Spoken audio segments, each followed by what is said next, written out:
There's a lot of rubbish movie games out there on the Super Nintendo.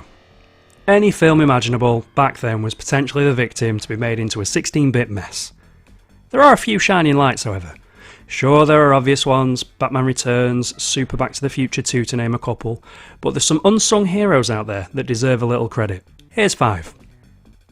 Join Alan Grant on an overglorified Easter egg hunt around Jurassic Park full of compies, raptors, triceratops and those Nedry spitter things, as the player has to collect all the eggs and escape.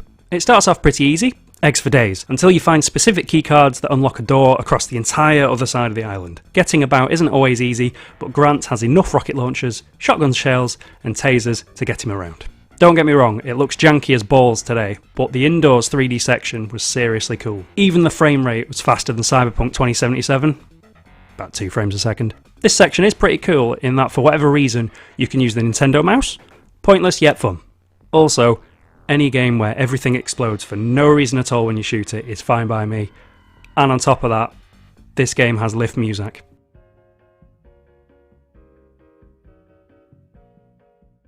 People say the Mega Drive version was the better game. Well, go play them both and come back and tell me which one holds up better. Just ignore the massive pop-ups that get in the way of everything. Also, for whatever reason, my copy of the game has a few graphic glitches. Not sure what's going on there. Technology. There's not too much to say about Hook, apart from it's a solid, unlooked game when so many Hook games back then were absolute trousers. It looks fantastic, with colours popping off all over the place, and the game offers a serious challenge. If you think you're just going to waltz through it, then be my guest. It will punish you immediately if you think it's a straight-up kiddies platformer. Peter Pan is slower than your mum in a vat of custard, but once you get the hang of his movement, the game really opens up. He has a flight meter at the top too that can be used at will, only when it's full mind. Be careful though, as some sections you only just get enough to get you through, so no dawdling. Proof that not all LJN games are famously shit. Alien 3 is an isometric, objective-based shooter loosely tied into the movie. For a start, there's loads of aliens in it as opposed to almost none in the film, so get over that and you'll have a blast. Ripley is kitted out with flamethrowers, grenade launchers and the trusty pulse rifle. The motion scanner also makes an appearance. Missions are used selecting a terminal, and it's also activated to see a map of the prison. That said, the same with Jurassic Park, games this size need their own dedicated map button to make getting around easier, as you can get seriously lost. Still, if you want a challenge, this one's very much up there, especially in the later stages.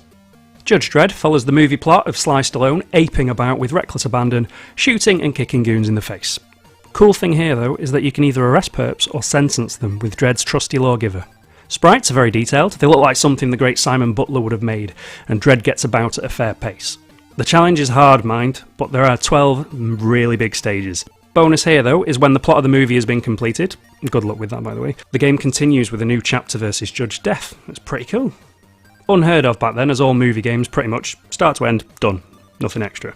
Don't let this piss-awful title screen of True Lies, oh look, another LGN game that's decent, who'd have thought, and the even worse digitised screens of the movie fool you. I mean seriously, Arnie looks like he's lost a fight with a bag of hammers. The game is a very good top-down shooter. Pretty faithful to the movie. Arnie actually looks like Arnie for once, has to mow down all the terrorists and win the day once again for America, despite being Austrian. Anyway, whatever, we got over that in the 80s.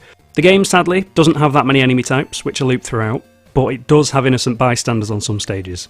Kill too many, and it's game over. Quite a neat touch. Roll around to dodge bullets, which can be cheesed over and over and over again to basically be invincible, whilst locking down a direction to return firing. You can also pull off a moonwalk that even MJ would be proud of. Whilst on the topic of LJN and Arnie, there's one more game that's a guilty pleasure of mine. It might have a terrible rendition of the theme tune, and perhaps has the worst driving section in any game ever, but hear me out, Terminator 2 has some really cool touches. Ignore the fact that old T-800 jumps about like he'd fit in at a Joy Division concert, and he moves incredibly slow. In fact, I like that he plods along, he methodically goes about his business, like the Terminator does in the films. There's a lot of varied objectives that follow the movie.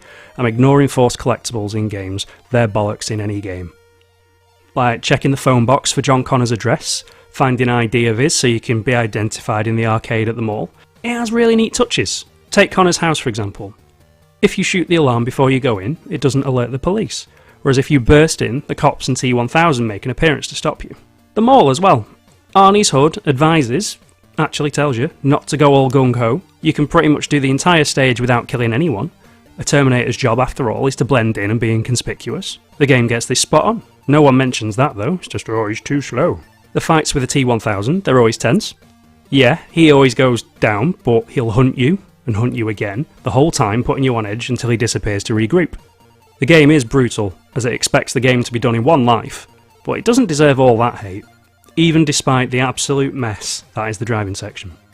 I hope you've enjoyed looking back at these games. They do deserve a second chance. Unlike the Rocketeer, it's still utter bullshit.